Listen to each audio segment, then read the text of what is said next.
Guys, so this is morning routine for the bearded dragons, both baby and adult. I have a spring mix here that I always give to my dragons, and I cut up it really fine for the babies. So let's go take it over there.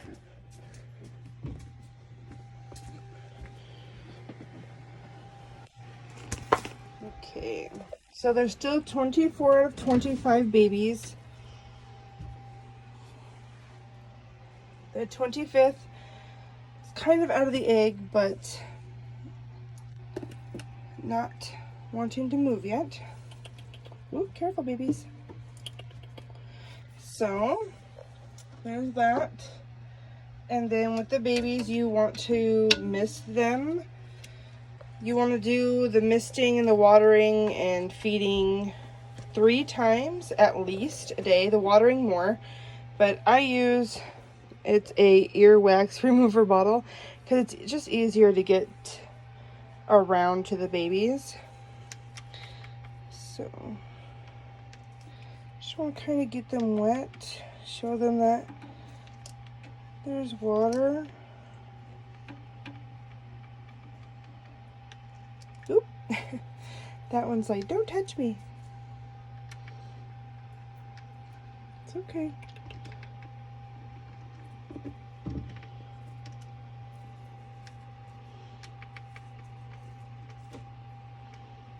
Oh, that one's interested.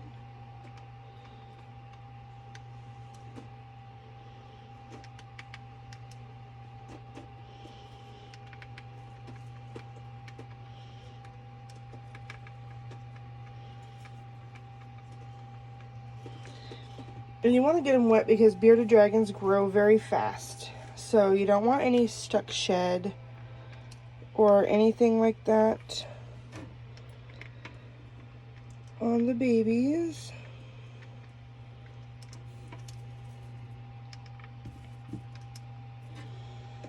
And make sure they all have plenty of water.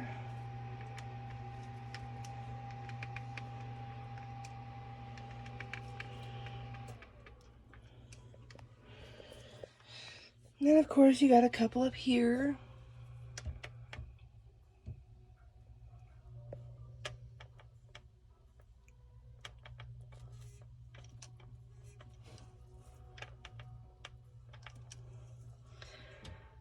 It's hard to see, but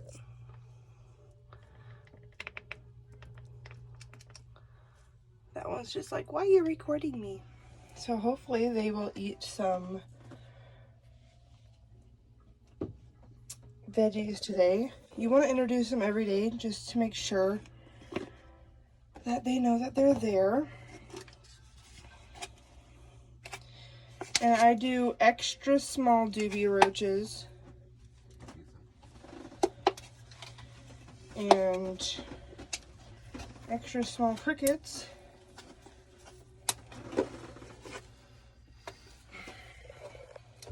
Can't do this one-handed, so these are the crickets. Very teeny little things. Crickets smell really bad. So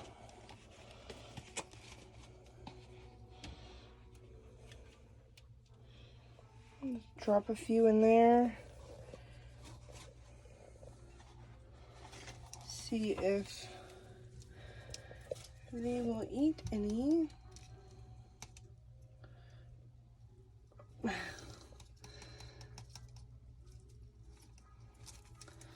Don't want to get the cricket food in there. Can you hold this for a second? And then, see, some of these are still a little big for them, but you can still drop, if you can get a couple of the smaller ones. Here, can you hold that? If you can get kind of some of the smaller ones, they stop running around, off. They will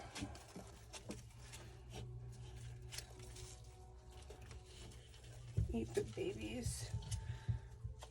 Feeding frenzy.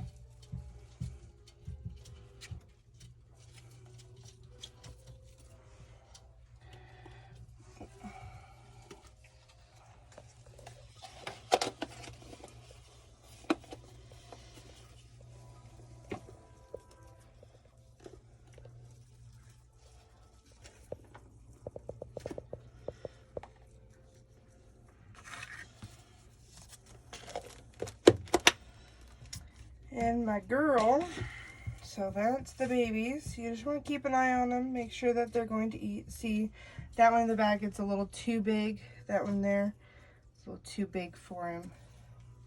He's gonna try that. As long as the bugs are not bigger than the space between their eyes, from this eye to this eye. So as long as it's not bigger than the space between their eyes, not this way, but this way, they will be able to eat them just fine.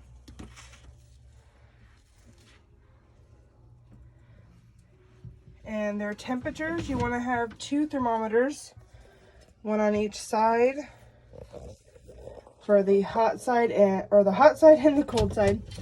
Right now, because they're babies, I have 2 heat lamps, just because it's a really big cage or tank, terrarium, whatever you'd like to call it. I have a UVB, and I have 2 UVA UVB heating bulbs. So the cold side is 82.3. The hot side right now is 95.4. So the hot side will go up a little bit more while it progresses during the day. Now, my big girl Mushu over here, this is Mama. Looks like Mama's getting fat. Mama saw me give the babies food, so she's mad. Don't come out yet. You just hold on a second. So, with Big Mama, she's over a year old. I have her on full bioactive terrarium. So these are all live plants. She bit into that one, totally killed it. It's an elephant feed. This one's aloe. She had a few other little succulents in here, but she tore them up and ate them. She took out all of this. Alright, so we're going to take out all of that. And the babies, I did want to go over, you want to give them a little bit of calcium. You don't want to overpower them because you don't want to like calcium kill them, but I do the calcium. This one's without D3. For the babies, you want to get ones that have D3 in them. Just so that way if they don't get enough sunlight or enough UVB from the UVB bulb, that they will have it. My husband just skipped over and gave Moosh her vegetables. I do have a case or a container of vitamins. All over focus. But the calcium you want to do about 2 to 3 times a week. And you don't want to give the vitamins and calcium mixed together. Today's calcium day. But the vitamins you do want to do about twice a week. But you just want to sprinkle it on. Just so that way there's some vitamin, or some calcium, excuse me. And then I do have a water dish. You don't technically need a water dish because they normally do not drink from a water dish. So you give them baths about 3 times a week. She will get a bath later on today, and you want to do it kind of like a baby, like your infant babies, just enough, like doop, amount of water, either in a sink, a bathtub, or a pan, or a shallow dish, whatever one your dragon will fit in. Lukewarm, you want to test it with your wrist. Make sure that the water's not too hot. But on a regular basis, every day, about every time she comes out or I open the cage, about 70 times a day, I just dip my finger in the water and then put it on her face. Sometimes she will drink it. Other times she's just like, why'd you put that on my face? And she's mad because the babies get the dubia roaches, which is her favorite, because, hey mama, they're too small for you. You'll eat the whole container before anything. Your bugs will be here soon. She does not get bugs very often. She just got super worms yesterday, and you only feed them worms. You can feed super worms, dubia roaches, wax worms, mealworms, black fly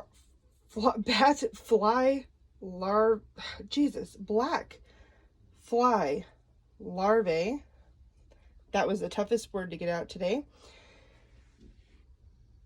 And the wax worms and butter worms are like a treat because they're really high in fat, but they do love them. Hornworms, they do love as well. All right, baby, come on. And yes, when they're older, you do trim their nails. I trim them with a little tiny cat trimmer. She's not gonna let me see her nails. Ow, ow, ow, ow. Chill, baby. So, her being on a bioactive, I have not had to really take any poop out of her terrarium. It does not smell in here like when you get a bearded dragon. Their poop is horrendous. So, their urate is the white part that comes out with their poop. And that you can take out of the tank. But there's a whole bunch of microorganisms in here. And I added some sand and some little extra dirt because she was gravid and she did lay her eggs for her babies. So, there's microorganisms in here that eat the poop to make it a whole, you know, sustainable life ecosystem. Yeah. So, that's pretty much all there is to do. I mean, when you write it out, it seems like a whole crap ton. Because you're like, you have to do what? You have to do what? How many times? That's crazy. But it's actually not as much as you think. But babies, they're harder to take care of at the beginning because you have to do the spraying and the feeding 3 times a day because they're still learning. These guys will be ready soon as long as they all start to eat their crickets and their doobies and their veggies. You hear that, little buddy? Yes, they're like little tiny toddlers. You want to give them veggies and they just spit them out because they're like, ew, that's disgusting. But this is a 40-gallon wide. And I have 24 babies. That's why there's a lot of places to, although they love to pile up back there, I don't know why. There's a lot of places that they can all go to, so they all have their own, you know, place to bask and their place to sit, and they still like to sit on top of each other like a little bunch of goobers. But there's plenty of spaces so you don't have dominance going on, which that right there is sort of a sign of dominance because he's or she is overpowering the other one, taking up that spot. So what I try and do is when I see that or catch it, I just try and move them around just a little. Like, come on guys, really? There's over 2 spots here. Let's go. There. So that way they're not yelling and fighting at each other and yelling. Haha, that's funny. Yeah, that's pretty much it. Like I said, these guys, 3 times a day you want to squirt them with water. You can also use a mister and just kind of mist each one just to make sure they're all still kind of wet. get plenty of water. Just put enough, you know, dooby roaches or crickets in there so that they can eat, you know, an adequate amount, and they're not fighting over food. Otherwise, they'll start biting each other and taking little toes off. But it's good to have them together because for right now, because they are teaching each other that, hey, you can eat these. They see their brothers or sisters do it. They're like, oh, okay, these aren't going to kill me, because some of them still run away. But yeah, other than that, I feel like I'm rambling now because they're so darn cute. Sugar baby. Sugar news. But I did take advice from a different source of a person that breeds bearded dragons all the time, so they have years of experience. And she told me this last egg that hasn't hatched, go ahead and open it. So I did not use anything sharp. I gently opened it. It is fully formed. It is, you know, breathing and stuff like that. But I'm going to leave it in the incubator. I'm not going to show him just yet. But I'm going to leave him in the incubator to stay, you know, real warm, won't get trampled. And hopefully he'll have his strength up to come out and play. So, yeah, that is pretty much it. That plant back there, if you can't tell, is fake. But I got all these at the tanks. I got at one of them I got at PetSmart. The other one I got at Petco. I like to buy them in kits because they come with the lights, the dishes, you know, these types of dishes, or like these types of dishes. So it comes with the whole tank. Comes with lighting fixtures, your day bulb, your heating bulb, you know. It comes with pretty much everything. It also comes with, let's see if I can move this over just a little bit. It also comes with pellets. Like some of the kits will come with pellets. I don't use these because to me, after you make it, you're supposed to like wet them down and they just look like baby poop. So I don't use those, but I do use flower topper every now and then. You gotta miss that. So yeah, that's pretty much it. So I'll update later when I have more, because I think, yeah, my husband just got pooped on. Hey guys. Oh yeah, that's just very disgusting. Okay, so guys, I'm gonna go ahead and get off here and help him out. Have a good one.